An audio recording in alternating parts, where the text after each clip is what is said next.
If I were to restart my Blossomcraft journey, this is the progression path I would take to get back to where I am now in the game. It's no secret that mining is one of the most efficient yet effective ways to make the most money on Blossomcraft. It might be disappointing to start the game to realize the outrageous prices for each item.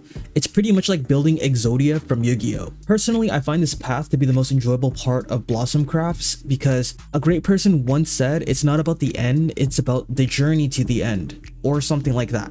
This upgrade path will allow you to start strip mining at the earliest and fastest way that you can. Hi, my name is Leo. I've been a Blossomcraft partner for the past 2 years. And in this video, we're going to be going over the items that I would personally try to acquire to get to a point in the game where you can actually start insta mining and finding some momentum to making some more money on the Blossomcraft server. So let's get right into it. First item I tried to get as soon as possible is the coral pickaxe. It has a decent amount of efficiency and it also has silk touch. The reason I chose this pick is because you can find a decent amount of them for around $50,000 on the Lotus server, and it puts you in a pretty good spot starting off the game. The haste 3 is also a huge bonus, or it has conduit power, which is pretty much haste 3 on Blossomcraft. Once you get the coral pick, head to the mines and start stilking ores. Stilk as much as you possibly can and then scout out for a player warp shop that buys them for the most so you can min-max your money per hour. I would also tackle quests at this point as I silk ores to ensure that I'm making even more per session. The next item I'd get would be anything with haste 3, which is quite broad since there's multiple items that can give you haste 3.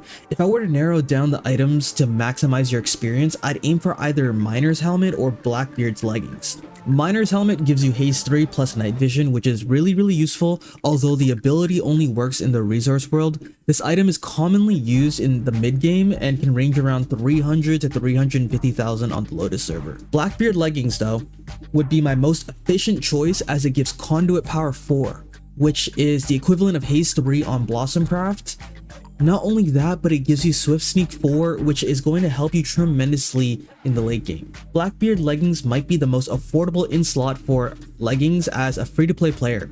They can also range around 300 to 350,000 on the Lotus server. I mean, that's how much I would pay at least. How the Blackbeard Leggings is acquired is through the Pirate Leggings. It's an upgrade system which requires 4 different hats plus a Blossom Petal. For more information, head over to Player Warp Crate's Hall of Fame, and the NPC in front of the Pirate Cove crate should let you know the details. Personally have 2 pairs because I really love these leggings and I'm trying to collect as many as possible since I honestly just found them really valuable. Now that you have haste 3, it's time to acquire something to boost your speed. This pivots us forward to the speedometer. The speedometer will give you a nice amount of speed, which will set us up nicely to start strip mining very soon. The speedometer is an offhand item that you can acquire through the fantasy crate, which ranges around 100 to 150,000 on the Lotus server.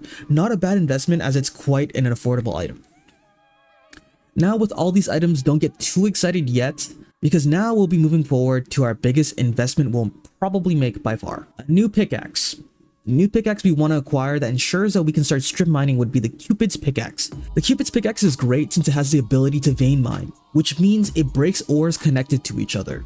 It makes mining super efficient. It also has efficiency 7, which is when you can start insta mining deep slate with haste 3. The Cupid's pick is on average $500,000, but I've seen it go as low as $400,000 on rare occasions on the Lotus server. It does have silk touch, which means we will still be silking ores for money. Get the inventory HUD to see your ores as you mine and to ensure that you're not missing out on ores, since it may be easy to lose track and not realize that one of the ores that you're mining is full in your inventory. An alternative pickaxe to get would be the Aurora Carver, as with haste 3 you will also be able to insta mine with. One con about the Aurora Carver is that it doesn't have the vein mining ability, but in exchange it does have an 18-second cooldown effect that allows you to break a chunk. This ability allows you to expose more ore around you, which is a very nice ability, but also the Aurora Carver is a pickaxe that you will use all the way to the end game of Blossomcraft. I personally use it every mining session, so I suggest picking it up anyways whenever it's most convenient for you. Congratulations! You are now at the point in the game that allows you to start insta mining at a decent rate, but we're not done yet.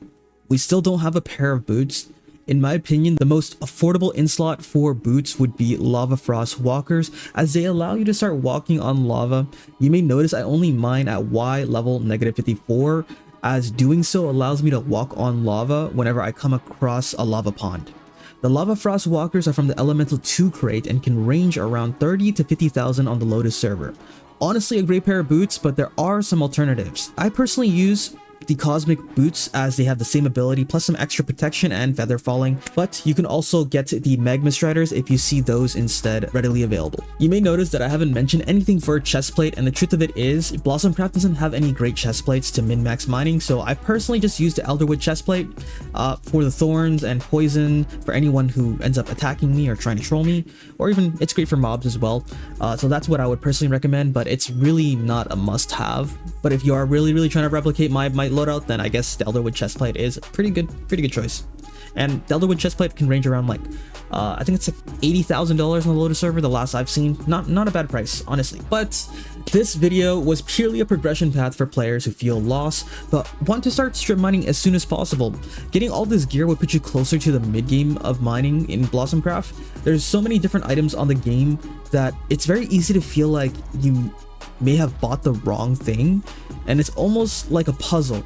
These items are exactly what I would try to aim for if I had to restart my whole progression. So I hope you guys found it informative and useful as a newer player. Player warps I'd personally recommend selling the silked ores to our player warp ore room, as it's my own ore room or my ore shop. It's my own player warp on the Lotus server. And some honorable mentions as of right now is Pingu ores or Atlantis ores. Please like the video and comment below some support if you'd like to see a mid-game to end-game progression loadout on the server. Again, I am LeooKnightus. I stream every Thursday, Friday, and Saturday on Twitch, so please come out if you're feeling a little bit lost and need some help. I'm more than happy to help you all as long as you ask. But with that, I'll see you guys in the next video. Peace out.